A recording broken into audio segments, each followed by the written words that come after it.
প্রিয় শিক্ষার্থীবৃন্দ, আমি নাইমুর রহমান, বাংলা বিষয়ের শিক্ষক। আজকে অষ্টম শ্রেণীর শিক্ষার্থী যারা আছো তাদের জন্য বাংলা প্রথম পত্র এবং দ্বিতীয় পত্রের উপরে বিষয়ভিত্তিক আলোচনা এনেছি। বাংলা প্রথম পত্রের উপরে একটা ভিডিও, আর এই ভিডিওরই সেকেন্ড একটা পার্ট বের হবে, সেটা হচ্ছে বাংলা দ্বিতীয় পত্রের উপরে। আচ্ছা, তো দেখো, বাংলা প্রথম পত্রের অংশে আমাদের গল্প আছে, যে গল্পগুলো আছে, যে গল্পগুলো থেকে কোন ধরনের উদ্দীপক আসবে, কোন ধরনের প্রশ্ন হবে, ক নম্বর খ নম্বর কিভাবে হবে, বা ঘ ঘ কিভাবে আসবে, উদ্দীপকের বিষয়বস্তু কি, সেই বিষয়গুলো নিয়েই আমার আজকের এই আলোচনা। আমাদের প্রথম গল্প আছে অতিথি স্মৃতি। অতিথি স্মৃতি গল্পের রচয়িতা হচ্ছে শরৎচন্দ্র চট্টোপাধ্যায়। তো শরৎচন্দ্র চট্টোপাধ্যায় সম্পর্কে কিছু কথা বলে তারপরে আমরা যদি প্রথম লাইনটা শুরু করি, বিশেষ করে গ আর ঘ এর ক্ষেত্রে ক্রেডিট প্রশ্নের উত্তর লেখার সময়, যেমন ধরো আছে, বাংলা কথা সাহিত্যের অপরাজেয় কথাশিল্পী শরৎচন্দ্র চট্টোপাধ্যায় রচিত অতিথি স্মৃতি গল্পে প্রাণের প্রতি স্নেহ মমতার কথা বর্ণিত হয়েছে। এই টাইপের লেখা দিয়ে যদি তোমরা গ আর ঘ এর উত্তর লেখা শুরু করো তাহলে তোমাদের জন্য ভালো হবে। আচ্ছা, তো দেখো, এখানে জ্ঞানমূলক যে প্রশ্নগুলো আছে, জ্ঞানমূলক প্রশ্ন, যেই প্রশ্নগুলো গুরুত্বপূর্ণ। তো দেখো, এখানে বলছে যে দেওঘরের লোকটি একঘেয়ে সুরে কি গান গাইত। আচ্ছা, ভজন। তারপরে দেখো, লেখকের কিসের ভাবনা ছিল। আচ্ছা, লেখকের ভাবনা ছিল ওই যে ছোট্ট গরিব একটা মেয়ে ছিল, যে মেয়েটার কোলে একটা বাচ্চা ছিল, সেই গরিব মেয়েটাকে নিয়েই তার মূলত ভাবনাটা ছিল। আচ্ছা, তারপরে দেখো, বেরিবেরির আসামি কারা। বেরিবেরির আসামি বলতে বেরিবেরি রোগী যারা, তাদেরকে বলছে বেরিবেরির আসামি, মানে পা ফুলে যায়, মোজা পড়ে, এরকম অর্থে। আচ্ছা, দেওঘরে পীড়িতদের মধ্যে কাদের সংখ্যা বেশি? দরিদ্রদের। আচ্ছা, বেলেবউ পাখি কোন গাছে বসতো? ইউক্যালিপটাস। তারপরে লেখক ট্রেন ছাড়তে আর কত মিনিট বাকি ছিল? লেখকের ট্রেন ছাড়তে সম্ভবত 1 মিনিট বাকি ছিল। তারপরে দেখো, বামন ঠাকুরকে ডেকে লেখক কি বলেছিল? যে কুকুরটাকে খেতে দিতে বলেছিল। আচ্ছা, কোন পাখি সবার আগে এবং দেরি করে আসতো? বেলেবউ পাখি। ওই বেলেবউ পাখি সব থেকে দেরি করে আসতো আর সবার আগে আসতো দোয়েল। আচ্ছা, এখন দেখো, ভজন ও পাণ্ডুর কি। আচ্ছা, ভজন হচ্ছে ধর্মীয় সঙ্গীত আর পাণ্ডুর হচ্ছে ফ্যাকাশে। তারপরে দেখো আছে, বড়দিদি উপন্যাসটি কোন পত্রিকায় এবং কত সালে প্রকাশিত হয়? আচ্ছা, বড়দিদি উপন্যাসটি 1908 সালে ভারতী পত্রিকায় প্রকাশিত হয়। আচ্ছা, এখন দেখো, গুরুত্বপূর্ণ অনুধাবনমূলক প্রশ্নের মধ্যে যে অংশগুলো ছিল, যে অতিথি প্রথম দিন ঘরে ঢোকার ভরসা পেল না কেন? আচ্ছা, অতিথি প্রথম দিন ঘরে ঢোকার ভরসা পায়নি মূলত তোমার ইসের বিষয়গুলো ছিল, ওই যে প্রথম দিনের পরিচয় বা প্রথম দিনের যে সংকোচ, সেই সংকোচ কাটিয়ে উঠতে পারেনি, এই কারণেই। আচ্ছা, তারপরে দেখো, ফোলা ফোলা পায়ে লজ্জা ঢাকতে হতো কেন? ওই যে তোমার হচ্ছে পা ফুলে যেত, বা এই পা দেখাতে মানুষ, ওরাও আর কি বেরিবেরি রোগের আসামি ছিল, বেরিবেরি রোগী ছিল, এরকম অর্থে। আচ্ছা, এবার দেখো, লেখকের কেন মনে হলো ওর মতো তুচ্ছ জীব আর শহরে নেই? এই যে সবাই বকশিস পেল কিন্তু কুকুরটা পেল না, এই জন্য এই শহরের সব থেকে তুচ্ছ বা সব থেকে নিচু প্রাণী হিসাবে লেখক কুকুরটাকে মনে করেছিল। আচ্ছা, তারপর দেখো, লেখক বাড়ি যাওয়ার ভরসা পেল না কেন? প্রাণীটির প্রতি বা কুকুরের প্রতি তার একটা অন্যরকম মায়া বা মমতা জন্মেছিল এই কারণে। আচ্ছা, বেরিবেরির আসামি বলতে বেরিবেরির রোগী যারা, তাদেরকে বলছে। তারপরে দেখো, মালির বউ কুকুরটাকে তাড়িয়ে দিত কেন? ওই যে নিজের সবকিছু নিয়ে যাবে, খাবার দাবার। তারপরে দেখো, আতিথ্যের মর্যাদা লঙ্ঘন। আতিথ্যের মর্যাদা লঙ্ঘন বলতে যেটা বলছে যে অতিরিক্ত সময় তিথি না মেনে অতিরিক্ত সময় অতিথি বাড়িতে অবস্থান করা। আর উদ্দীপকের বিষয়, এখান থেকে যেই যে বিষয় নিয়ে উদ্দীপক হতে পারে সেই বিষয়গুলোর মধ্যে আছে মানবেতর প্রাণীর প্রতি মমতা, চিকিৎসকের পরামর্শে বায়ু পরিবর্তন। এখন যাবো আমরা ভাবকাজে। ভাবকাজ প্রবন্ধ কাজী নজরুল ইসলামের। দেখো, এখানে শুরুর লাইনটা আমাদের এরকম আসতে পারে যে সাম্যবাদী প্রাবন্ধিক কাজী নজরুল ইসলাম রচিত ভাব ও কাজ প্রবন্ধে ভাব ও কাজের মধ্যে সমন্বয় সাধনের আহ্বান করা হয়েছে। আচ্ছা, জ্ঞানমূলক প্রশ্ন যেগুলো আছে, দেখো, কোনটিকে মহাপাপ বলা হয়েছে? আচ্ছা, ওই যে একবারে লাস্ট লাইন, তাহা পাপ এবং মহাপাপ, নিজের কোমল অনুভূতিতে আঘাত করা। আচ্ছা, তারপরে স্পিরিট আত্মশক্তি। কর্পূর হচ্ছে যে বৃক্ষরস থেকে নিঃসৃত এক ধরনের রস। তারপরে দেখো আছে, কোন বিষয়ে বিবেচনা না করলে কাজ অনর্থক হবে? ভাবের বিষয়টা। আচ্ছা, লোকের কোমল অনুভূতিতে আঘাত দেওয়া কি? পাপ, মহাপাপ। আচ্ছা, পোয়াল কি? পোয়াল হচ্ছে খড়। আশা ভরসার স্থল কারা? যুবকরা। আচ্ছা, তারপরে দেখো যে বিদ্রোহী কবি কাজী নজরুল ইসলাম বলছে বিদ্রোহী কবিতাটি কোন তোমার হচ্ছে ইয়াতে প্রকাশ পায়। আচ্ছা, বিদ্রোহী কবিতাটি তোমার বিজলি পত্রিকায় প্রকাশিত হয়েছিল। আচ্ছা, কেমন ঋষি দরকার? ত্যাগী ঋষি দরকার। আচ্ছা, এখন দেখো ভাব কিসের মতো? ভাব আসলে ওই যে পুষ্পবিহীন সৌরভের মতো, না সৌরভবিহীন পুষ্পের মতো। আচ্ছা, না এটাও হয় নাই, পুষ্পবিহীন সৌরভের মতোই। আচ্ছা, এখন দেখো আছে গুরুত্বপূর্ণ অনুধাবন। আচ্ছা, গুরুত্বপূর্ণ অনুধাবন আছে দশচক্রে ভগবান ভূত। আচ্ছা, এটার অর্থ হচ্ছে দশচক্রে ভগবান ভূত মানে 10 জন মিলে খারাপকে ভালো, ভালোকে খারাপ পরিণত করতে পারে। আচ্ছা, সোনার কাঠি বলতে কি বোঝানো হচ্ছে এখানে? সোনার কাঠি বলতে ভাবের আহ্বানে সাড়া দেওয়া। আচ্ছা, এরপর দেখো আত্মশক্তিকে জাগিয়ে তুলতে হবে কেন? আত্মার জাগরণে আত্মশক্তিকে জাগিয়ে তুলতে হবে। সত্যের সাধনা বলতে কি বোঝো? সত্য সাধনা বলতে ন্যায়ের পথে চলা, কল্যাণের পথে চলা, নিঃস্বার্থ হওয়া, এরকম অর্থে। কর্ম সাধনা আনার জন্য ভাব দরকার কেন? কর্ম সাধনা আনার জন্য অবশ্যই ভাব সাধনার দরকার আছে। ভাবের সুরা পান করো ভাই, জ্ঞান হারিও না, বা জ্ঞান হারানো যাবে না। এই কথাটা বলার কারণটা কি? আচ্ছা, এই কথাটা বলার কারণ হচ্ছে ভাব কাজের সমন্বয় সাধন করে জীবনকে পরিচালনা করা। আর উদ্দীপকের বিষয় দেখা যাচ্ছে ভাব কাজের মধ্যে সমন্বয় সাধন, ভাবের উচ্ছ্বাসে হতবিহ্বল না হওয়া। আচ্ছা, তারুণ্য শক্তির যথাযথ ব্যবহার, আর ত্যাগী ও নিঃস্বার্থ নেতৃত্ব কামনা। এই বিষয়গুলো নিয়ে এখান থেকে হবে উদ্দীপক হবে আর কি। আচ্ছা, পড়ে পাওয়া দেখো, পড়ে পাওয়া বিভূতিভূষণ বন্দ্যোপাধ্যায়ের লেখা। আমরা বিভূতিভূষণ বন্দ্যোপাধ্যায়ের জীবনীতে যে তথ্য আছে সেটা দেখার চেষ্টা করি। যে জীবন সচেতন কথা সাহিত্যিক বিভূতিভূষণ বন্দ্যোপাধ্যায় রচিত পড়ে পাওয়া গল্পে সততা, নৈতিকতা এবং দায়িত্বশীলতার কথা বর্ণিত হয়েছে। আচ্ছা, দেখো গুরুত্বপূর্ণ জ্ঞানমূলক যেগুলো আছে, গুরুত্বপূর্ণ জ্ঞানমূলকের এখানে আছে যে পড়ে পাওয়া গল্পটি কোন গ্রন্থ থেকে নেওয়া? নীলগঞ্জের ফলমন সাহেব। এরপর আছে এটি কি ধরনের গ্রন্থ? এটি হচ্ছে কিশোর উপযোগী ছোট গল্প। আচ্ছা, তারপরে দেখা যাচ্ছে কার হাতের লেখা ভালো ছিল? বাদলের হাতের লেখা ভালো ছিল। আচ্ছা, কে সকল সংশয় দূর করতো? বিধু। আচ্ছা, তারপরে দেখা যাচ্ছে বাক্সের মধ্যে কি কি ছিল? বাক্সের মধ্যে ওই যে পটল বাচা নগদ 50 টাকা, আর তোমার গয়নাগাড়ি ছিল। আচ্ছা, গুপ্ত মিটিং কোথায় বসেছিল? বাদলদের ভাঙা নাট মন্দিরের কোণে। আচ্ছা, কোথাকার আম বেশ মিষ্টি? ওই যে বারুজ্জুদের বাড়ির বা বারুজ্জুদের বাগানের আম। আচ্ছা, এবার দেখো তোমার অনুধাবন যে অংশগুলো, যে ওর মতো কত লোক আসবে। ওর মতো কত লোক আসবে মানে ওই যে লোভে পড়ে অনেকেই আসবে বাক্সের জন্য, সেই বিষয়টা বলেছিল। আচ্ছা, কাপালিরা কিভাবে সর্বশান্ত হয়েছিল? বন্যায়। আচ্ছা, অধর্ম করা যাবে না কেন? এই যে অন্যের সম্পদ তোমার হচ্ছে মেরে খাওয়া, এটা তো পৃথিবীর কোনো ধর্ম সমর্থন করে না। আচ্ছা, তারপরে দেখা যাচ্ছে বিজ্ঞাপন দেওয়া হয়েছিল যে বাক্সটি প্রকৃত মালিকের হাতে তুলে দেওয়ার জন্য। আচ্ছা, এখন দেখো উদ্দীপকের বিষয়। উদ্দীপকের বিষয়ের মধ্যে আছে কুড়িয়ে পাওয়া জিনিসের প্রতি লোভ দেখানো যাবে না, সততা এবং নৈতিকতার পরিচয় দিতে হবে, মানবতা বোধ থাকতে হবে, কালবৈশাখী ঝড়ে আম কুড়ানোর একটা দৃশ্যের কথাও এখানে আছে। এখন দেখো তরিচিত্রের ভূত। তরিচিত্রের ভূত গল্পে রচিত হচ্ছে মানিক বন্দ্যোপাধ্যায়। তো আমরা এখান থেকে শুরু করতে পারি যে বিজ্ঞান মনস্ক কথা সাহিত্যিক মানিক বন্দ্যোপাধ্যায় রচিত তরিচিত্রের ভূত গল্পে কুসংস্কারে বিশ্বাস স্থাপন না করে তা বিজ্ঞান চিন্তা দ্বারা বিচার করার কথা বলা হয়েছে। তো গুরুত্বপূর্ণ জ্ঞানমূলকের ক্ষেত্রে আমাদের যেগুলো আছে দেখো, জ্ঞানমূলকের ক্ষেত্রে আছে যে মানিক বন্দ্যোপাধ্যায়ের জন্ম এবং মৃত্যুর সাল লেখো। জন্ম 1908 সালে, মৃত্যু হচ্ছে 1956 সালে। আচ্ছা, তার গল্প সংখ্যা 27টি। আচ্ছা, তৈলচিত্রের ভূত কোন ধরনের গল্প? বিজ্ঞান মনস্ক গল্প। আচ্ছা, মামার ছবিতে রূপার ফ্রেমে লাগিয়েছিল কে? মামি দিয়েছিল, আর লাগিয়েছিল তার নগেনের মামাতো ভাই পরেশ। আচ্ছা, তারপরে দেখো আছে লাইব্রেরিতে কয়টি তৈলচিত্র ছিল? 3টি। আচ্ছা, এখন দেখো পরাঠুর ডাক্তার কোথায় বসে চিঠি লিখেছিল? প্রকাণ্ড লাইব্রেরিতে। আচ্ছা, তারপরে দেখো তৈলচিত্রের ভূত গল্পটি কোন পত্রিকায় প্রকাশিত হয়েছিল? আচ্ছা, এটা আমার ঠিক মনে নেই, তোমরা পাঠ পরিচিতির অংশে দেখো লেখা আছে। আচ্ছা, লাইব্রেরিটি কার আমলের? নগেনের দাদা মশাইয়ের আমলের। আচ্ছা, নগেনের মনে কি জেগেছিল? সংশয়, ভয়, আর ওই যে তোমার দারুণ লজ্জার অনুতাপ, এই বিষয়টা। আর তারপরে দেখো গুরুত্বপূর্ণ অনুধাবন, যে অনুধাবন অংশগুলো আছে সেগুলো একটু দেখো। যে নগেন কেন ভেবেছিল সে পাগল হয়েছে? ওই যে ভূত ভেবে, তৈলচিত্রকে ভূত ভেবে সে ভুল করেছিল, এই কারণেই সে অনেকটা উদ্ভ্রান্ত ছিল এবং তার মনের ভিতরে নানা ধরনের উল্টোপাল্টা চিন্তা করছিল। আচ্ছা, তুমি একটা আস্ত গর্ধব নগেন। ওই যে বৈদ্যুতিক শখকে ভূত ভাবার কারণেই পরাঠুর ডাক্তার তাকে এই কথাটা বলেছিল।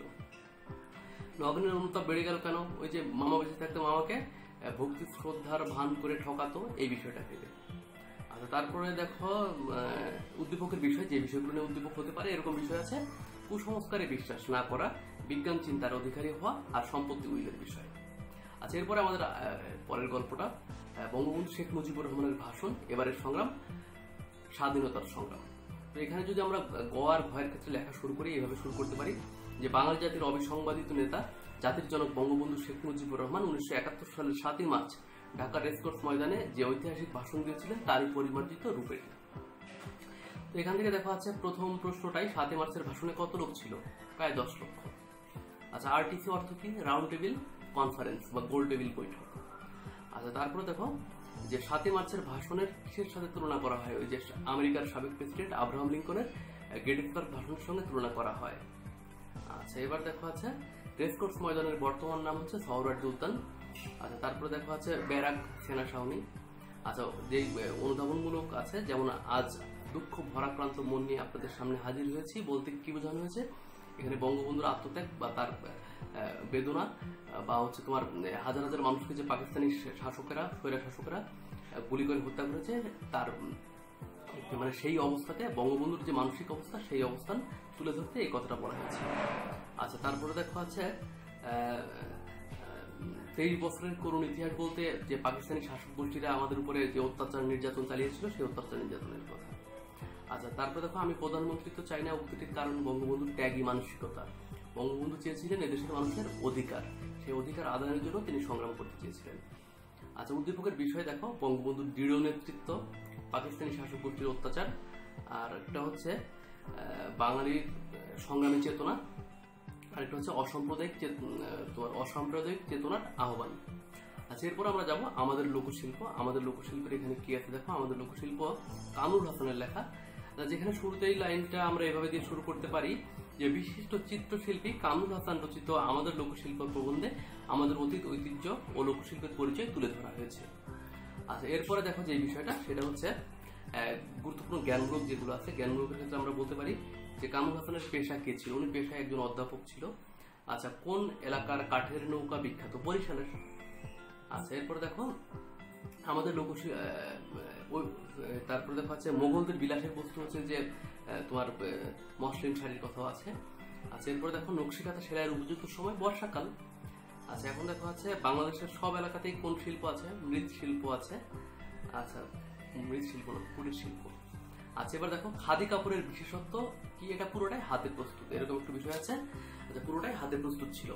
আচ্ছা, এখন দেখো আমরা তোমার ইসের মধ্যে যাব, অনুধাবনমূলক। যে অনুধাবনমূলকগুলো ছিল যে জামদানি শাড়ি আমাদের গর্বের বস্তু কেন? আচ্ছা, এগুলোর সাথে আমাদের হাজার বছরের ইতিহাস ঐতিহ্য যুক্ত আছে, যার মাধ্যমে সারা বিশ্বে বহির্বিশ্বে আমরা আমাদের পরিচিতি পেতে পারি।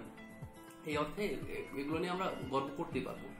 আচ্ছা, এবার দেখো বর্ষাকাল নকশিকাঁথা সেলাইয়ের উপযুক্ত সময় কেন? আমাদের প্রবন্ধিত সরাসরি উল্লেখ আছে যে বর্ষাকালে মেয়েদের কোনো কাজ থাকে না, তারা ঘরের কাজ শেষ করে পানের বাটাটি পাশে নিয়ে সবাই মিলেমিশে একত্রে বসে নকশিকাঁথা সেলাই করতে বসে।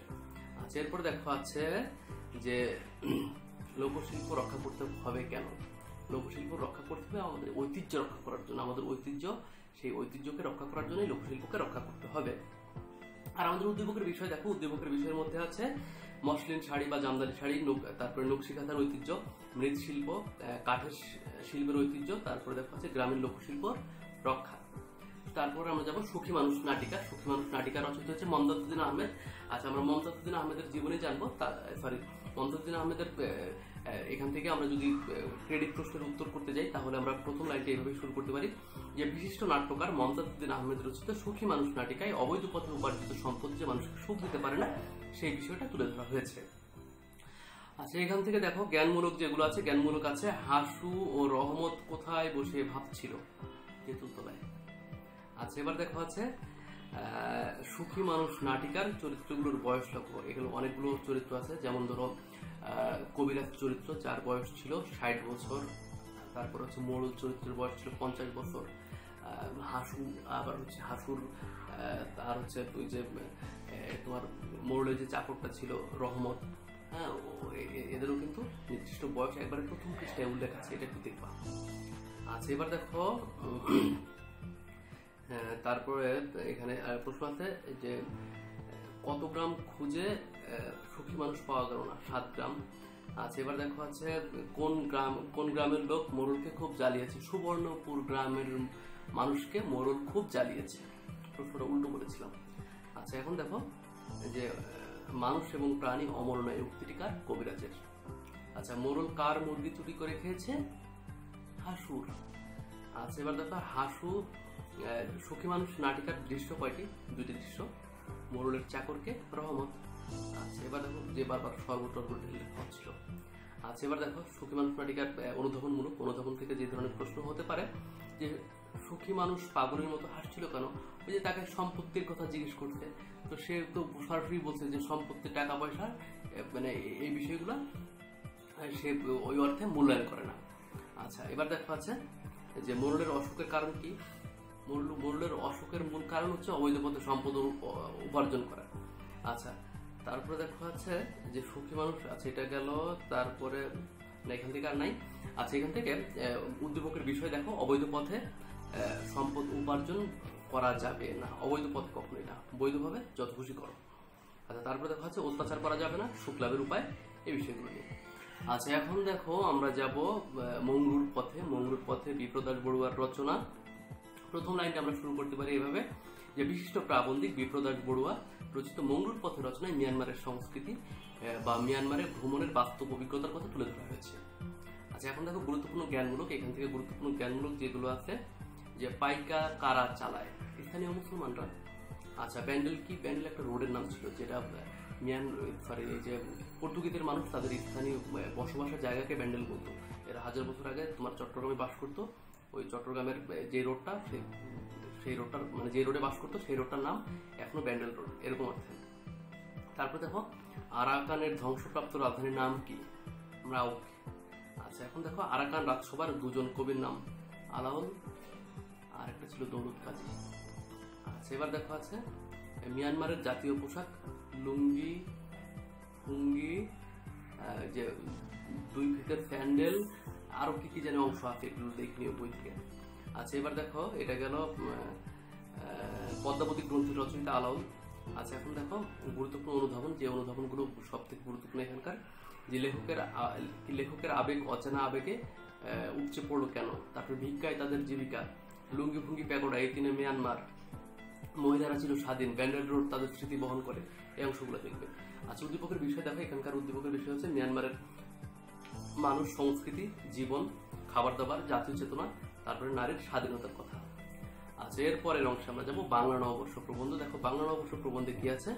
বাংলা নববর্ষের প্রবন্ধের রচয়িতা হচ্ছে শামসুজ্জামান খান। আচ্ছা, আমরা গঘের উত্তর লেখার ক্ষেত্রে যে লাইনটা দিয়ে শুরু করবো, যে বিশিষ্ট প্রাবন্ধিক শামসুজ্জামান খান রচিত বাংলা নববর্ষ প্রবন্ধে বাঙালির প্রাণের উৎসব বাংলা নববর্ষের ইতিহাস ও ঐতিহ্য তুলে ধরা হয়েছে। তো গুরুত্বপূর্ণ জ্ঞানমূলক দেখো, গুরুত্বপূর্ণ জ্ঞানমূলকের ক্ষেত্রে এখানে যেটা আছে পুণ্যা বা হালখাতা, এর উদ্দেশ্য কি? আচ্ছা, পুণ্যা বা হালখাতার উদ্দেশ্য মূলত, পুণ্যার উদ্দেশ্য ছিল খাজনা আদায় করা, আর হালখাতার উদ্দেশ্য হচ্ছে বকেয়া আদায় করা। আচ্ছা, এবার দেখো আমানিও কি? আমানিও হচ্ছে তোমার পয়লা বৈশাখের একটা প্রাচীন মাঙ্গলিক অনুষ্ঠান, যেটা অঞ্চল বিশেষে। আচ্ছা, এবার দেখো যুক্তফ্রন্টের মুখ্যমন্ত্রী কে ছিল? শেরে বাংলা একে ফজলুল হক। আচ্ছা, তারপরে দেখো আছে মোরগ লড়াই হয় কোথায়? ব্রাহ্মণবাড়িয়া মনে হয়। আচ্ছা, এবার দেখো ছায়ানট কত সাল থেকে নববর্ষ উৎসব পালন করা শুরু করে? 1967 সাল। আচ্ছা, গুরুত্বপূর্ণ অনুধাবনমূলক যেগুলো আসতে পারে, যে আমানীয় অনুষ্ঠানকে মাঙ্গলিক অনুষ্ঠান বলা হয় কেন? কিন্তু সে বিজয় স্থায়ী হয়নি কেন? বাংলা সন প্রবর্তিত হয়েছিল কেন? এরকম একটা বিষয়। আর পুণ্য অনুষ্ঠান লুপ্ত হওয়ার কারণ, মঙ্গল শোভাযাত্রা কেন করা হয়? আচ্ছা, উদ্দীপকের বিষয় দেখো, এখানকার উদ্দীপকের বিষয় যেগুলো, সেগুলো হচ্ছে বাংলা নববর্ষের ইতিহাস, পাকিস্তানিদের ক্ষীণ দৃষ্টি, তারপরে দেখো হচ্ছে বাঙালি জাতীয়তাবাদী চেতনা, পুণ্যা, হালখাতা, বৈশাখী মেলা, তারপরে দেখো হচ্ছে আমানী উৎসব আর বৈশাখী উৎসব, এই বিষয়গুলো নিয়ে হতে পারে। আচ্ছা, এবার যাবো আমরা বাংলা ভাষার জন্মকথা। দেখো বাংলা ভাষার জন্মকথার এখানে কি আছে? যেটা রচয়িতা হচ্ছে হুমায়ুন আজাদ।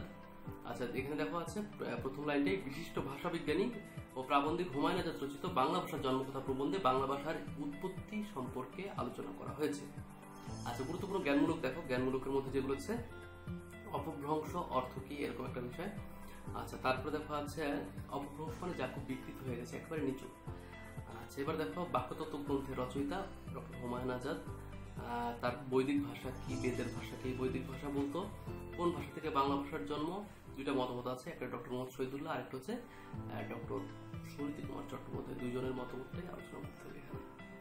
আচ্ছা, তারপরে দেখা আছে পৃথিবীর আদি ভাষা গোষ্ঠীর নাম। ইন্দো ইউরোপীয় ভাষা গোষ্ঠী। আচ্ছা, এবার দেখো বাংলা ভাষার ইতিহাস সম্পর্কে প্রথম স্পষ্ট মত প্রকাশ করেন কে? George Abraham Grierson. আচ্ছা, এবার দেখো ভারতীয় আর্য ভাষার স্তর কয়টি? 3টি। আচ্ছা, সংস্কৃত হচ্ছে পরিশীলিত, শুদ্ধ, এরকম অর্থে। আচ্ছা, তারপরে দেখো যে অনুধাবন প্রশ্ন, অনুধাবনের মধ্যে যেগুলো আছে, যে বৈদিক ভাষা বলতে কি বোঝো, কিভাবে নতুন ভাষার সৃষ্টি হয়, বাংলাকে কেন সংস্কৃতের দুষ্টু মেয়ে বলা হলো, প্রাকৃত ভাষা বলতে কি বোঝো, ভাষার ধর্মে বদলে যাওয়া, এই বিষয়গুলো নিয়ে। আচ্ছা, উদ্দীপকের বিষয় দেখো, উদ্দীপকের বিষয়ের মধ্যে আছে বাংলা ভাষার উৎপত্তি, সংস্কৃত ভাষার সাথে বাংলা ভাষার সম্পর্ক, মাগধী অপভ্রংশ, আরেকটা হচ্ছে গৌড়ীয় অপভ্রংশ। আচ্ছা, এখন আমরা যাব কবিতার মধ্যে। গল্প শেষ করতে তো 20 মিনিট শেষ। আচ্ছা, দেখো আমরা কবিতার মধ্যে গেলাম। কবিতার মধ্যে দেখো প্রথম কবিতা লালন শাহ, মানব ধর্ম কবিতা, লালন শাহ রচিত। দেখো এখানে শুরু লাইনটা আছে, মানবতাবাদী মরমী কবি লালন শাহ রচিত মানব ধর্ম কবিতায় জাতপাত ধর্ম বর্ণ নিয়ে বাড়াবাড়ি করতে নিষেধ করা হয়েছে। আচ্ছা, দেখো গুরুত্বপূর্ণ জ্ঞানমূলক যেগুলো, সেগুলো একটু দেখো। যে লালন শাহের জন্ম মৃত্যু কত সাল লেখো। আচ্ছা, এটা বই থেকে দেখবা তোমরা, আমি আপাতত তার উত্তর বলছি না, দু একটা বলে দিব, অসুবিধা নেই। এবার দেখো কবি কোথায় জাতের ভাতা বিকেছিলেন? সাতবাজারে।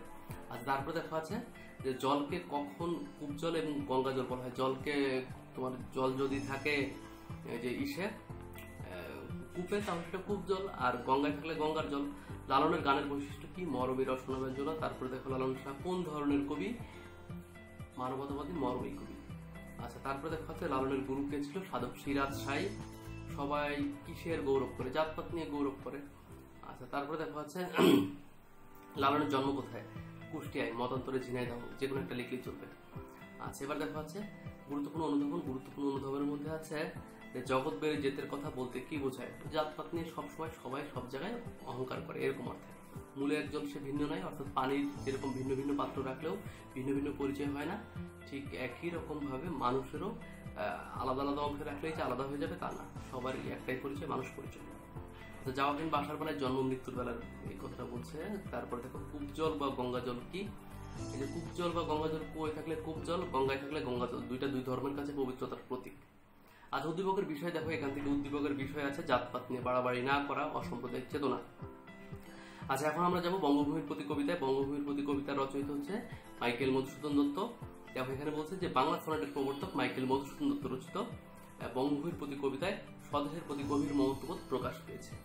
আচ্ছা, দেখো গুরুত্বপূর্ণ জ্ঞানমূলক, যে গুরুত্বপূর্ণ জ্ঞানমূলকগুলো আছে, যে বঙ্গভূমির প্রতি কোন ধরনের কবিতা? গীতি কবিতা। আচ্ছা, তারপর দেখো কোক নদ অর্থ লাল পদ্ম। আচ্ছা, নরকুলে ধন্যকে লোকে যারা নাহি বলে। আচ্ছা, এখন দেখো বাংলা ভাষার প্রথম মহাকাব্যের নাম মেঘনাদ বধ কাব্য। আচ্ছা, এখন দেখো মাইকেল মধুসূদন দত্ত রচিত একটি পত্রকাব্যের নাম বীরাঙ্গনা লিখলেই চলবে। আচ্ছা, তারপরে দেখো কোন নদের নীর চিরস্থায়ী নয়? জীবন নদের। বর অর্থ কি? বর অর্থ হচ্ছে আশীর্বাদ, আর জামাই টামাই লিখে দিও না। আচ্ছা, এবার দেখো নরকুলে ধন্যকে, নরকুলে ধন্য হচ্ছে ওই যে লোকে যারা নাহি বলে, এটা তো বললাম। গুরুত্বপূর্ণ অনুধাবন দেখো, গুরুত্বপূর্ণ অনুধাবনের মধ্যে যেগুলো ছিল সেটা হচ্ছে যে জন্মিলে মরিতে হবে, অমর কে কোথা পাবে, অর্থাৎ পৃথিবীতে প্রত্যেকটা প্রাণীকে মৃত্যুর স্বাদ গ্রহণ করতে হবে, এরকম একটা কথা। আচ্ছা, কবি নিজে কার এবং কেন দাস ভেবেছেন? আচ্ছা, কবি নিজেকে দেশের দাস ভেবেছেন। আচ্ছা, দেশের দাস ভাবার কারণ হচ্ছে দেশের প্রতি গভীর মমত্ববোধ। আচ্ছা, রেখমত আশারের মনে এই কথা বলেছে, দেশকে ভালোবেসে উনি দেশকে মা সম্বোধন করে নিজেকে দেশের দাস ভেবেছেন। আচ্ছা, তারপরে দেখো আছে সেই ধন্য নরকুলে বলতে সেই মানুষটার জীবনে ধন্য হয় পৃথিবীতে, যাকে চিরকাল শ্রদ্ধার সাথে মানুষ মনে রাখে। আচ্ছা, এখন দেখো এই কবিতার বিষয়, এই কবিতার বিষয় হচ্ছে দেশপ্রেম, মৃত্যু চেতনা। তারপরে দেখো আছে বর লাভের প্রয়াস। আচ্ছা, এখন দেখো আমরা যাবো 2 বিঘা জমি কবিতা। 2 বিঘা জমি কবিতা রচয়িতা রবীন্দ্রনাথ ঠাকুর। আচ্ছা, রবীন্দ্রনাথ ঠাকুরের এই কবিতা থেকে প্রথম লাইনটা আমরা যেভাবে উল্লেখ করতে পারি যে বিশ্বকবি রবীন্দ্রনাথ ঠাকুর রচিত 2 বিঘা জমি কবিতায় শোষকের অত্যাচারে জর্জরিত অসহায় দরিদ্র মানুষের হাহাকার চিত্র তুলে ধরা হয়েছে। আচ্ছা, এখন দেখো গুরুত্বপূর্ণ জ্ঞানমূলক। আচ্ছা, গুরুত্বপূর্ণ জ্ঞানমূলকের মধ্যে আমরা যে বিষয়গুলো পাবো সেটা হচ্ছে আদালতের হুকুমকে কি বলে? ডিক্রি। ললাট অর্থ কি? তারপরে পাঁচরঙা পাতা অঞ্চলে গাথা, পুষ্পে খচিত কেশ, এরকম একটা লাইন ছিল। আচ্ছা, পারিষদ কারা? ওই যে ইসের দলবল, জমিদারের। আচ্ছা, কে উপনের জমি কেড়ে নিতে চায়? জমিদার। উপেন কত বছর পথে পথে ঘরে? বছর 15-16। আচ্ছা, জমিদারের ক্রু হাসি হেসে উপেনকে কি বলেছিল? আচ্ছা সে দেখা যাবে। আচ্ছা, এখন দেখো 2 বিঘা জমি কবিতা কোন ধরনের কবিতা? এটা হচ্ছে কাহিনী কবিতা। আচ্ছা, এখন দেখো 2 বিঘা জমি কবিতার পরিবর্তে উপেন কি পেয়েছিল? বিশ্ব নিখিল। আচ্ছা, উপেন কত বছর পর দেশে ফিরেছিল? উপেন বছর 15-16 পরে দেশে ফিরেছিল। আচ্ছা, এখন দেখো গুরুত্বপূর্ণ অনুধাবন যেগুলো, যে তুমি মহারাজ সাধু হলে আজ। আচ্ছা, এখানে ক্ষমতার জোরে তোমার জমিদার সাধু হলো আর উপেনকে চোর বানালো, একবারে লাস্টের অংশ থেকে কবিতা। ছিলে দেবী হলে দাসী, কেন? উপেন তার 2 বিঘা জমিকে দেবীর মতোই ভালোবাসতো, আর আজকে জমিদারের কাছে গিয়ে সেটা যেন দাসীতে পরিণত হয়েছে, এই জন্য এই কথাটা বলেছিল। তারপরে আরো কিছু প্রশ্ন আছে, যে জগতে হাই সেই বেশি চাই, যার আছে ভুরি ভুরি বলতে কি বোঝানো হয়েছে? আবার করিডোর ডিগ্রি সকলের বিক্রি, এটা বলতে কি বোঝানো হয়েছে? আচ্ছা, এখন দেখো উদ্দীপকের বিষয়। এখানকার উদ্দীপকের বিষয় হচ্ছে শোষকের অত্যাচার, দরিদ্র মানুষের হাহাকার, দেশপ্রেম, আর একটা হচ্ছে শৈশব স্মৃতি। তারপর দেখো পাঁচি লোকে কিছু বলে, কামিনী রায়ের লেখা। আচ্ছা, দেখো এখানে লাইনটা কি আছে, যে বিশিষ্ট মহিলা কবি কামিনী রায় রচিত পাঁচি লোকে কিছু বলে কবিতায় সমালোচকের সমালোচনাকে উপেক্ষা করে নিজের লক্ষ্যে অটুট থেকে বা অটুট থাকার কথা বলা হয়েছে। আচ্ছা, দেখো এখানে কিছু প্রশ্ন আছে, যে আখি সযতনে শুষ্ক রাখে কখন? যখন সমালোচক সমালোচনা করে। ভীতির কবলে কি মরে? শক্তি মরে। হৃদয়ে বুদবুদ মতো উঠে শুভ্র চিন্তা কত? আচ্ছা, এই ধরনের আরো কিছু প্রশ্ন আছে। সবাই একসাথে মিলতে না পারার কারণ কি? নিয়মান অর্থ কি? শুভ্র চিন্তা কোথায় মিশে যায়? তারপরে দেখা যাচ্ছে কামিনী রায়ের কবিতায় কার প্রভাবই স্পষ্ট? সংশয়ে কি টলে? তারপরে দেখা যাচ্ছে কামিনী রায় কোন পুরস্কার পেয়েছেন? শক্তি কিসের কবলে মরে? এরকম কিছু অংশ ছিল। আর অনুধাবনের মধ্যে যেগুলো ছিল সেগুলোর উত্তর মোটামুটি ঘুরে ফিরে সবই এক। যেমন আছে হৃদয়ে শুভ্র চিন্তা মিশে যায় কেন? মহৎ উদ্দেশ্য সবাই মিলতে পারে না কেন? শক্তি মরে ভীতির কবলে কেন? তারপরে দেখা আছে পাঁচি লোকে কিছু বলে বলতে কি বোঝায়? সমালোচকের সমালোচনাকে উপেক্ষা করতে হবে কেন? আচ্ছা, উদ্দীপকের বিষয় দেখো, এখানকার উদ্দীপকের বিষয় হচ্ছে সমালোচকের সমালোচনা, আর একটা হচ্ছে সমালোচনায় কান না দেওয়া। মানুষ তো কথা বলবেই, সব কথা কি কানে নিতে হবে? না। আচ্ছা, এখন দেখো প্রার্থনা। প্রার্থনার মধ্যে কি আছে? কায়কোবাদের লেখা। এখানে দেখো কি বলছে, যে মহাকবি কায়কোবাদ রচিত প্রার্থনা কবিতায় কবি স্রষ্টার কাছে আত্মসমর্পণ করে সুন্দর জীবন গঠনের প্রত্যয় ব্যক্ত করেছেন। আচ্ছা, দেখো এখানে জ্ঞানমূলক প্রশ্নের মধ্যে যেগুলো আছে, যে একাগ্র হৃদয়ে স্রষ্টাকে স্মরণ করতে হবে, স্মরণ করলে কি নিভে যায়? শোকানল। আচ্ছা, কায়কোবাদের প্রকৃত নাম কাজী মান কুরাইশি। আচ্ছা, এবার দেখো পল অর্থ মুহূর্ত, ওই যে ভুলে নিয়ে এক পল, এক মুহূর্তের জন্য সৃষ্টিকর্তাকে ভুলে যায় না। আচ্ছা, এবার দেখো প্রার্থনা কবিতায় কোন কাব্য থেকে নেওয়া? প্রার্থনা কবিতা হচ্ছে অশ্রুমালা কাব্য থেকে নেওয়া। আচ্ছা, এবার দেখো কায়কোবাদ রচিত মহাকাব্যের নাম হচ্ছে মহাশ্মশান। আচ্ছা, তারপর দেখো চরু অর্থ কি? স্রষ্টার নিঃশ্বাস কিসের মতো? তারপরে প্রশ্ন আছে কবি কার কাছে বল চেয়েছেন? বিভব অর্থ কি? আর এটা হচ্ছে কবি কি জানে না? ভক্তি শ্রদ্ধা। আচ্ছা, এবার দেখো গুরুত্বপূর্ণ অনুধাবন আছে। গুরুত্বপূর্ণ অনুধাবনের মধ্যে যেগুলো ছিল, দেহরিতে বল বলতে কি বোঝানো হয়েছে? তুমি মোর পথের সম্বল বলতে কি বোঝানো হয়েছে? কবি নিজেকে নিঃসম্বল কেন বলেছেন? কবি বারবার শক্তি প্রার্থনা করেছেন কেন? আরেকটা প্রশ্ন আছে, কবি সৃষ্টিকর্তার কাছে কি নিবেদন করেছেন? এরকম অর্থে। আচ্ছা, এখান থেকে উদ্দীপকের বিষয় দেখো। উদ্দীপকের বিষয় হচ্ছে সৃষ্টিকর্তার প্রশংসা, তারপর আছে সৃষ্টিকর্তার অসংখ্য নিয়ামতের বর্ণনা, আর আরেকটা বিষয় আছে যে সৃষ্টিকর্তার তরে নিজেকে নিবেদন করা। আচ্ছা, এখন দেখো বাবুরের মহত্ব। বাবুরের মহত্ব কালিদাস রায়ের লেখা। কালিদাস রায়ের এই কবিতা থেকে যদি আমরা লেখা শুরু করি, তো আমরা এইভাবে লিখবো, যে বিশিষ্ট কবি কালিদাস রায় রচিত বাবুরের মহত্ব কবিতায় মুঘল সম্রাট বাবুরের বীরত্ব ও আদর্শপূর্ণ শাসন ব্যবস্থার কথা বর্ণিত হয়েছে। আচ্ছা, গুরুত্বপূর্ণ জ্ঞানমূলক দেখো। গুরুত্বপূর্ণ জ্ঞানমূলকের যে অংশগুলো আছে, যে বাবর ছদ্মবেশ ধারণ করেছিল কেন বা কারণটা কি আসলে? আচ্ছা, কালিদাস রায়ের উপাধি কি? তারপর আছে বাবুরের মহত্ব কবিতার উৎস কি? খানোয়ার প্রান্তর কোথায় অবস্থিত? বাবুর কত বছর বয়সে সিংহাসনে বসে? বাবুর শব্দের অর্থ কি? তারপরে গুপ্ত কৃপান শব্দের অর্থ কি? পানিপথে কে নিহত হন? রণবীর চৌহান কে ছিল? এই বিষয়গুলো নিয়ে। আচ্ছা, তারপরে দেখা যাচ্ছে যেই অনুধাবনমূলক প্রশ্ন, যে কৃতজ্ঞ দৌলত বলতে কাকে বোঝানো হয়েছে বা কি বোঝানো হয়েছে? কেন এই কথা বলা হলো? রণবীর চৌহানের প্রতিহিংসার ঘোর কিভাবে কাটে? তারপরে এ জয় তাহার ফাঁকি, এই কথাটা কেন বললো? তারপরে রণবীর চৌহান কেন আত্মসমর্পণ করে? সম্রাট বাবর বা মুঘল সম্রাট বাবর রণবীর চৌহানকে ক্ষমা করে দেন কেন, বা তাকে দেহরক্ষী হিসাবে নিয়োগ দেন কেন? এই বিষয়গুলো নিয়ে প্রশ্ন হতে পারে। উদ্দীপকের বিষয় দেখো। উদ্দীপকের বিষয়ের মধ্যে আছে বাবরের বীরত্ব, প্রজাদরদী ভাবনা, ক্ষমাশীলতা, আর একটা হচ্ছে বর্ণবৈষম্য দূর করা। আচ্ছা, এখন দেখো নারী কবিতা। নারী কবিতা কাজী নজরুল ইসলামের কবিতা, যেখানে মূলত নারী পুরুষ সমতার কথা বলা হয়েছে। যে সাম্যবাদী কবি কাজী নজরুল ইসলাম রচিত নারী কবিতায় নারী পুরুষের সমতার কথা বলা হয়েছে। আচ্ছা দেখো এখানে গুরুত্বপূর্ণ জ্ঞানমূলকের মধ্যে শুরুতেই আছে ডঙ্কা অর্থ কি, মহিয়ান অর্থ কি, নারী কবিতাটি কোন গ্রন্থ থেকে নেওয়া, কুরুলদের বিজয়ে কাদের প্রেরণার ছিল, যুগের ধর্ম কি, কত সালে বাঙালি পল্টন ভেঙে দেওয়া হয়, ইতিহাসে কোনটি লেখা নেই, তারপরে দেখা আছে কোন বিশ্বযুদ্ধে নজরুল অংশ নিয়েছিল, রণ অর্থে কি, আর একটা হচ্ছে নজরুলের জন্ম মৃত্যু সাল লেখো। একটার উত্তর বললাম না, বই থেকে একটু দেখে নিবা। আচ্ছা এবার দেখো গুরুত্বপূর্ণ অনুধাবনমূলকের মধ্যে কি আছে, যে কবি সাম্যের গান কেন গিয়েছে, নারীকে বিজয় লক্ষ্মী নারী কেন বলা হলো, তারপরে দেখা হচ্ছে সে যুগ হয়েছে বাসি বলতে কি বোঝানো হয়েছে, কত নারী দিল সিঁদুর লেখা আছে ইতিহাসে, এটা বলতে লেখা নেই ইতিহাসে। আচ্ছা এটার কারণটা কি আসলে, এটা বলতে কি বোঝানো হয়েছে, পীড়ন করিলে সে পীড়া দেবে তোমাকেই বলতে কি বোঝানো হয়েছে। আচ্ছা এখন দেখো উদ্দীপকের বিষয়ের মধ্যে এখানে আছে সাম্যবাদী চেতনা আর নারীর প্রতি বৈষম্য দূর করা, নারী পুরুষ মিলে একটা সুন্দর সমাজ গঠন করা, এই বিষয়গুলো নিয়ে এখান থেকে প্রশ্ন হতে পারে। আচ্ছা এখন দেখো আবার আসিব ফিরে কবিতা রচিত হচ্ছে জীবনানন্দ দাশ। আচ্ছা দেখো এখানে রূপসী বাংলার কবি জীবনানন্দ দাশ রচিত আবার আসিব ফিরে কবিতায় স্বদেশ প্রেম ও প্রকৃতি প্রেমের অসাধারণ সমন্বয় ঘটেছে। আচ্ছা গুরুত্বপূর্ণ জ্ঞানমূলক এখান থেকে সুদর্শন অর্থ কি, আচ্ছা কবি কোন নদীর তীরে ফিরে আসতে চান, আবার আসিব ফিরে ধানসিঁড়ি নদীটি কোন জেলায় অবস্থিত, ঝালকাঠিতে। আচ্ছা জলাঙ্গি অর্থ কি, আবার আসিব ফিরে কবিতার উৎস কি। আচ্ছা তারপরে দেখা আছে লক্ষ্মী বাচ্চা কোথায় ডাকছে, শিমুলের ডালে। আচ্ছা এবার দেখো রাঙামেঘ সাতটায় কে ঘরে ফিরছে, ধবল অর্থ কি, কিশোর কোথায় ডিঙ্গা পায়, আরেকটা ছিল শিমুলের ডালে কি ডাকছে, লক্ষ্মী বাচ্চা। আচ্ছা এখন দেখো গুরুত্বপূর্ণ অনুধাবনমূলক যেই বিষয়গুলো নিয়ে খ নম্বর প্রশ্ন বা অনুধাবনমূলক প্রশ্ন হতে পারে। দেখো জলাঙ্গির ঢেউ বেচে বাংলা বলতে কি বোঝানো হয়েছে, আচ্ছা কবি কিভাবে এবং কেন বাংলার বুকে ফিরে আসতে চান, নবান্নের দেশ বলতে কি বোঝো, আমার এই পাবে তুমি ইহাদের ভিড়ে বলতে কি বোঝানো হয়েছে, কবি এদেশের বুকে ফিরে আসতে চান কেন। আচ্ছা উদ্দীপকের বিষয় দেখো, উদ্দীপকের বিষয় হচ্ছে দেশপ্রেম, প্রকৃতি প্রেম, মৃত্যু চেতনা। রূপাই কবিতা দেখো, রূপাই কবিতা রচয়িতা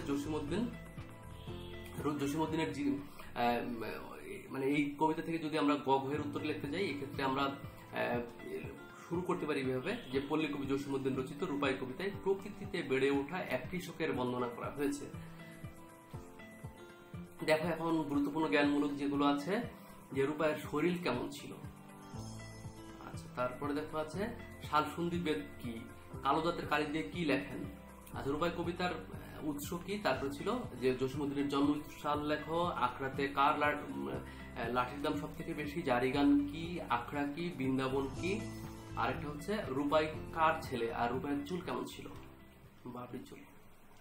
আচ্ছা এবার দেখো অনুধাবনমূলক প্রশ্ন। আচ্ছা অনুধাবনমূলক প্রশ্নের মধ্যে যেগুলো ছিল দেখো এখানে শালসুন্দি বেদ অর্থ কি, তারপরে ছিল কালো চোখের তারা দিয়ে সকল ধরা দেখি, এটা বলতে কি বোঝানো হয়েছে, আখড়াতে তার বাঁশের লাঠি অনেক মানি বলতে কি বোঝানো হয়েছে, জনম কালো মরণ কালো এই কথাটা কেন বলা হলো, ওর নামে সব কাজ হবে নামি বলতে কি বোঝানো হয়েছে। আর উদ্দীপকের বিষয় দেখো, উদ্দীপকের বিষয়ের মধ্যে আছে কৃষি ও কৃষকের বন্দনা, পল্লী প্রকৃতির সাথে তুলনা, তারপরে আছে পল্লীর সংস্কৃতি। আচ্ছা তারপরে দেখো এই অংশটা গেল। আচ্ছা তারপরে আমরা যাব হচ্ছে শেষ কবিতা আমাদের 21-এর গান। আচ্ছা 21-এর গান যেটা রচয়িত হচ্ছে আব্দুল গাফফার চৌধুরী। আচ্ছা দেখো আমরা আব্দুল গাফফার চৌধুরীর জীবনী থেকে যে তথ্যটা জানবো বা যেই তথ্যটা আমরা গ ঘয়ের ক্ষেত্রে শুরু করব, যে গীতিকবি আব্দুল গাফফার চৌধুরী রচিত 21-এর গান কবিতায় মাতৃভাষা বাংলার জন্য বাঙালি জাতির আত্মত্যাগ ও পাকিস্তানি শাসক গোষ্ঠীর নির্মম অত্যাচার চিত্র তুলে ধরা হয়েছে। 1952 সালের 21 ফেব্রুয়ারির কথা আমরা সবাই কম বেশি জানি। আচ্ছা গুরুত্বপূর্ণ জ্ঞানমূলক দেখো, গুরুত্বপূর্ণ জ্ঞানমূলক হচ্ছে অশ্রু করা অর্থ কি, 21-এর গান কবিতার প্রেক্ষাপট কি, তারপরে আছে 21-এর গান কবিতাটি প্রথম কোন পত্রিকায় ছাপা হয়, 21-এর গান কবিতা রচয়িতা কে, আর অলকনন্দা অর্থ কি। আর অনুধাবন যেগুলো আছে, অনুধাবন আছে এমন সময় ঝড় এলো খ্যাপা বুনো, এই কথা কেন বলা হলো, দেশের ভাগ্য ওরা বিক্রয় করে, এরা কারা এবং কেন, জাগো নাগিনীরা জাগো কালবৈশাখীরা এই কথাটা কেন বলা হলো। তারপর দেখা হচ্ছে কবি 21-এর গান কি 21 ফেব্রুয়ারিকে জেগে ওঠার কথা কেন বলেছে। আচ্ছা সেই আধারে পশুদের মুখ চেনা বলতে কি বোঝানো হয়েছে। এখন দেখো উদ্দীপকের বিষয় হচ্ছে বাংলা ভাষার জন্য আত্মত্যাগ, ভাষা শহীদদের প্রতি শ্রদ্ধা, আর একটা হচ্ছে পাকিস্তানিদের অত্যাচার। তো এই গেল আমাদের বাংলা প্রথম পত্র অংশ। এখন আমি বাংলা সেকেন্ড পার্ট অংশ দিয়ে শুরু করবো। এই সেকেন্ড পার্টের অংশটা বলবো এই ভিডিওতে না, এর পরের ভিডিওতে, এটার পার্ট 2 আসবে, ওখানে আমি বলে দিব সবাই ওই ভিডিওটা দেখবা, পাশাপাশি এটাও দেখবা, খুব মনোযোগ সহকারে শোনার চেষ্টা করবা। শুনলে দেখবা খুব সহজেই কিছু কিছু বিষয় ধরতে পারো, যেগুলো সব থেকে গুরুত্বপূর্ণ অংশ গল্প কবিতা থেকে শুধুমাত্র সেই বিষয়গুলো নিয়ে আমি আলোচনা করেছি। এর বাইরে কিন্তু তেমন কোনো বাড়তি কথা একটাও বলা হয়নি। তো সবার কাছে অনুরোধ, ভিডিওটা দেখো মনোযোগ